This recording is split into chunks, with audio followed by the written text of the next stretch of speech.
Welcome back to Why It Sucks, the therapeutic corner of the internet, where we transform life's most infuriating moments into beautiful art. I'm Jack, and today we're diving into something that has traumatized every person who has ever dreamed of a relaxing vacation. Why beach trips suck. And I don't mean the cute Instagram beach. I mean the reality where sand becomes your personal enemy and relaxation is just a cruel joke. I'm stitching this peaceful beach sunset scene. And by peaceful, I mean it's going to capture absolutely none of the chaos, sunburn, and seagull terrorism that defines real beach experiences. While I work on this fantasy vacation masterpiece, let me tell you about my last beach adventure, which felt less like paradise and more like expensive outdoor survival training with a side of skin damage. The preparation starts months before you touch sand. Beach packing is like preparing for Mars colonization. You need 17 different types of sunscreen, backup sunscreen for your sunscreen, beach umbrellas that cost more than your car payment, and enough equipment to set up a small village. Then there's the actual beach experience, starting with parking designed by someone who clearly despises happiness.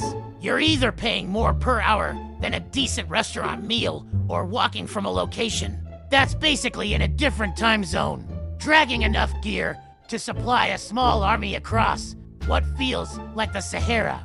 The sand, oh, the magical romantic sand that gets literally everywhere. I mean everywhere. It's like glitter's evil cousin that's impossible to remove and twice as persistent. 6 months later, you're still finding beach sand in places sand has no business being.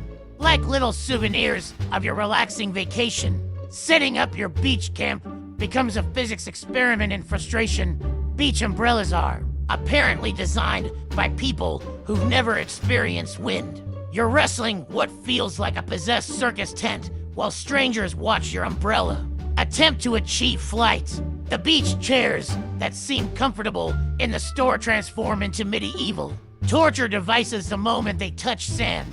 Then there's the ocean, that beautiful, refreshing water that's supposed to wash your troubles away. What they don't mention is the ocean has moods, and not all of them are friendly. Sometimes it's freezing, sometimes it's bathtub warm with mysterious floating objects. The waves either relocate you to a different zip code or are so gentle they raise basically expensive bathwater. Every piece of seaweed becomes a potential shark. Every shadow could be something with teeth. And that squishy thing that just touched your foot, we don't talk about that. Beach dining deserves its own documentary. Everything costs more than fine dining and tastes like it was prepared by someone who has only heard descriptions of food. Your sandwich costs more than a nice dinner and somehow tastes like sand, even though you ordered it from inside a building. But here's the real beach plot twist.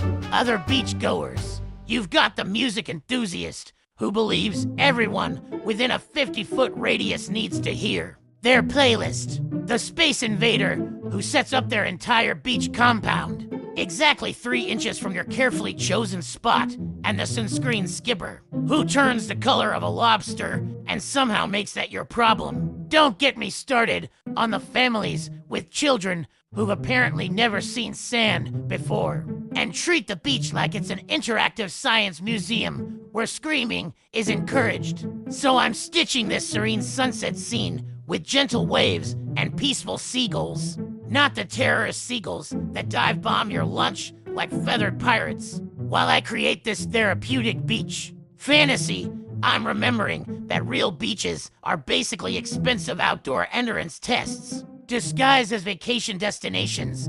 And that, my fellow beach survivors, is exactly why beach vacations suck. But at least our cross-stitched version comes with a guarantee of no sand in uncomfortable places and 0 chance of sunburn.